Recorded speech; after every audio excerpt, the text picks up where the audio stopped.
لو عمرك أكتر من 20 سنة في احتمال إن مخك بدأ يحذف ذكرياتك من غير ما تحس. مش مصدق؟ خليني أقول لك ليه. فكر كده في آخر مرة حاولت تفتكر فيها لحظة قديمة أو حتى اسم شخص قابلته في الماضي. هل قدرت تفتكر كل التفاصيل أو يمكن نسيت حاجة كان المفروض تفتكرها؟ الموضوع مش صدفة، وفي حاجة غريبة بتحصل جوه دماغك كل ما بتكبر في السن، وصدقني ده مش مجرد نسيان عادي. في فيديو النهاردة هنعرف السر ورا فقدان الذاكرة الغريب ده. احنا مش فاقدين الذاكرة، بس في ذكريات بتروح مننا. بتروح فين بقى؟ نعرف الأسباب وعلاقته بعمليات غريبة ومفيدة بيعملها دماغك لحمايتك. ازاي ده بيحصل؟ وهل النسيان ده فعلا بيكون في صالحنا؟ خليك معايا لآخر الفيديو عشان نفهم الكلام ده كله.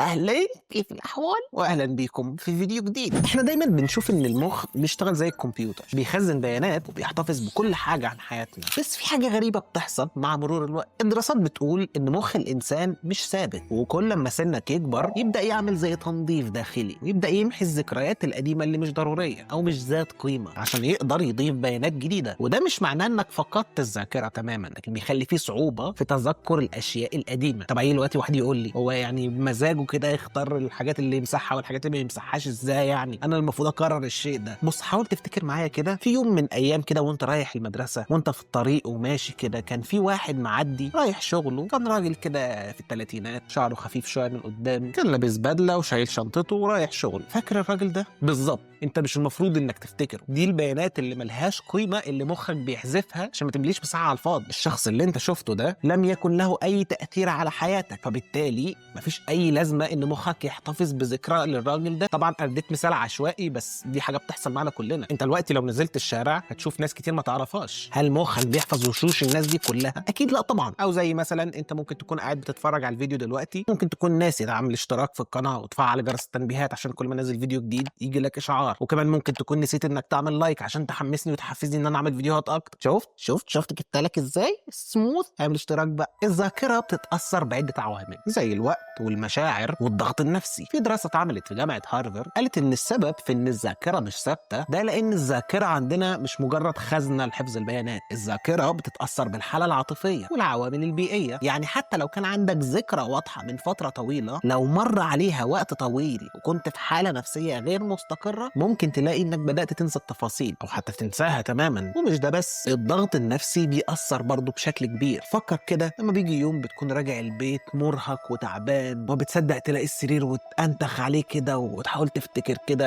اليوم حصل فيه ايه، تلاقيك مش فاكر حاجه خالص. التوتر والضغط العصبي ممكن يخليك تنسى حاجات لسه حاصله حالا. على سبيل المثال، انت عندك امتحان مهم في الجامعه او في المدرسه او وات ايفر، وقعدت تذاكر كويس جدا، وجيت يوم الامتحان قدام ورقه الاسئله قدامك، تحاول تيجي تفتكر، مخك يقول لك نو اي جيف اب، انت مش فاكر حاجه. فتشوف سؤال انت فاكر انك ذاكرته وتغمض عينك وتحاول تفتكر شكل ورقه الاسئله. ايوه فعلا انا شايفها اهي، الورقه مرسومه قدامي، بس الكلام معمول بلور، مش فاكر اي حاجه. ولو فاكر ان ده ممكن يكون حاجه تافهه ما بتاثرش فعليا على حياتك، تخيل معايا كده لو انت بطل من ابطال التاريخ، واحد من اذكى العباقره اللي جم على كوكب الارض، وجزء من حياتك بدا يتلاشى بسبب الذاكره. دي بالظبط كانت تجربه احد اكبر المفكرين والعباقره في التاريخ، ألبرت أينشتاين. بالرغم ان ذهنه كان عبقري، بس مع التقدم في العمر بدا يواجه مشكله في تذكر بعض تفاصيل حياته. ومن المعروف ان العباقره بيواجهوا تحديات كبيره جدا في الذاكره بالرغم من امكانياتهم العقليه العاليه. اينشتاين كان بيقول ان الذاكره مش مجرد صوره ثابته، لكنها بتتغير مع الزمن. ومن هنا نبدا نلاحظ ان حتى العقول اللامعه مش بعيده انها تتعرض لمشاكل زي دي. في العديد من الدراسات الحديثه اللي برهنت ان الذاكره مش ثابته، ومن اشهرهم نظريه التغيير العصبي. بنعرف من خلال النظريه دي ان المخ بيعمل عمليه اعاده تنظيم مستمره عشان يراعي التغيرات الجديده. يعني لما تشوف حاجه جديده او تعيش تجربه جديده، مخك بيبدا يعيد ترتيب الذكريات عشان يفسح مكان للذكريات الجديده ان هي تدخل. يعني اذا كنت عايش في ضغط وزحمه من الافكار او حتى بتعيش حالات نفسيه صعبه، ده بيأثر على قدرتك في تذكر الاشياء القديمه. الفكره هنا مش بس علميه ولكنها عاطفيه كمان. الذاكره مش مجرد خزنه جافه، لكن جزء كبير منها مرتبط بمشاعرنا. العواطف بتلعب دور كبير جدا في كيفيه تذكر الاشياء. يعني لو مريت بتجربه عاطفيه قويه، الذاكره دي ممكن تفضل ثابته في دماغك دماغك لمدة طويلة جدا، زي قصة حب حلوة دخلتها، خروجة حلوة واستمتعت بيها جدا مع أهلك مع أصحابك، إنجاز عملته في حياتك، مواقف كتير جدا من كتر ما هي حركت عواطفك بتثبت بشكل كبير جدا. وده بيفسر إنك ليه ممكن تكون قاعد فجأة وتفتكر ذكرى قديمة جدا بس كانت حلوة قوي وتلاقيك قاعد بتبتسم، أو العكس تفتكر لحظة حزينة جدا بكل تفاصيلها تلاقيك قاعد بتبكي حتى لو مر عليها وقت طويل. من خلال الفكرة دي تقدر تفهم إن الذاكرة مش مجرد تخزين معلومات، لكنها عملية ذات علاقة حيوية بينا. طب كل الكلام ده بقى يخليك تسأل سؤال مهم، هو ليه مخنا شرير كده؟ ليه بينسينا كده بمزاجه؟ فجأة ينسينا براحته، وفجأة يخلينا نفتكر المواقف حزينة، وفجأة يخلينا هو ليه كده؟ انت ليه مخ شرير كده؟ للأسف هصدمك وأقول لك إن الحقيقة أحيانا العقل بيعمل النسيان ده لمصلحتك. يمكن تكون مش مدرك ده، لكن النسيان هو وسيلة بيستخدمها عقلك لحمايتك. في بعض الأحيان العقل بيحذف ذكريات مش ضرورية أو ذكريات مؤلمة عشان يحميك. مثلا لو مريت بتجربة قاسية أو صدمة، العقل مش هيقدر ينسيك الحدث نفسه لأنه حدث كان صادم بالنسبة لك، لكن هيبدأ يخليك تنسى بعض التفاصيل المؤلمة عشان يساعدك على التكيف والعيش في الحاضر بشكل أفضل. النسيان هنا بيكون بمثابة آلة دفاعية، يعني هو مش مجرد عدم تذكر لكنه حماية نفسية. كمان النسيان أحيانا بيخلي العقل يركز أكتر على الحاجات المفيدة واللي ليها قيمة كبيرة، بدل ما يفضل عالق في تفاصيل صغيرة ومش مهمة. ولو ده ما كانش موجود الانكزايتي كانت هتسيطر علينا، تفكير زائد مستمر، أشياء ليها قيمة وملهاش قيمة، تفاصيل ملهاش أي لازمة تسبب لك مرض نفسي. النسيان مش دايما سلبي، هو في كتير من الأوقات بيكون خطوة ذكية من دماغك عشان يحافظ على صحتك العقلية وراحتك النفسية. ولو دماغك بيحتفظ بكل ذكرى كان زمان الموضوع فوضوي. طبعا كل الكلام عن الذاكرة والنسيان والأشياء دي في حاجة قاعدة تدور في دماغك وانت مستنيين اذكرها، ازاي احنا بنتكلم عن النسيان والذاكرة وبنجيبش سيرة الزهايمر؟ طبعا للأسف في ناس بيعانوا من النسيان بشكل حاد زي مرض الزهايمر. الزهايمر هو نوع من الخرف اللي بيأثر على الذاكرة بشكل كبير وبيخلوا الناس ينسوا حتى اللحظات المهمة، خلوهم ينسوا أهلهم، أزواجهم، خلوهم ينسوا نفسهم. الموضوع هنا مش مجرد نسيان عادي، ده بيكون تدهور حقيقي في المخ، بيكون ضرر في الخلايا العصبية، وربنا يشفي كل الناس. وده بيخلينا نفهم إن النسيان في أوقات كتير بيكون خطر لما بيخرج عن إرادتنا، وده بيخلينا نقدر أكتر أهمية الحفاظ على صحة دماغنا، مش بس لما نكبر في السن لكن من أول ما نبدأ في مرحلة النضج. طيب نرجع لموضوع النسيان العادي. الخبر الحلو هو إن برغم إننا مش قادرين نوقف هذه العملية التلقائية للمخ، في حاجات ممكن نعملها عشان نساعد في تحسين ذاكرتنا. أول حاجة هو الحفاظ على صحة الدماغ عن طريق ممارسة الرياضة بشكل منتظم والأكل الصحي. برضو الحفاظ على الصحة النفسية، برضو مهم جدا إنك تحاول تكسب دايما خبرات جديدة بشكل مستمر عشان تساعد دماغك على الحفاظ على نشاطه وصحة الذاكرة، يبقى شغال كده طول الوقت ما يصديش. وفي النهاية تذكر إن الذاكرة مش مجرد ماضي لكنها جزء من الحاضر والمستقبل. لو كنت فاكر إنك هتنسى كل حاجة، افتكر إن المخ دايما بيحاول يبني حاجات جديدة عشان يساعدك على العيش في اللحظة دي. ومع مرور الزمن مش كل شيء يروح في الفاضي، لكن الذاكرة تتحول بشكل يسمح لك بالاستمرار والتطور. فكر فيها كده كأنها عملية تجديد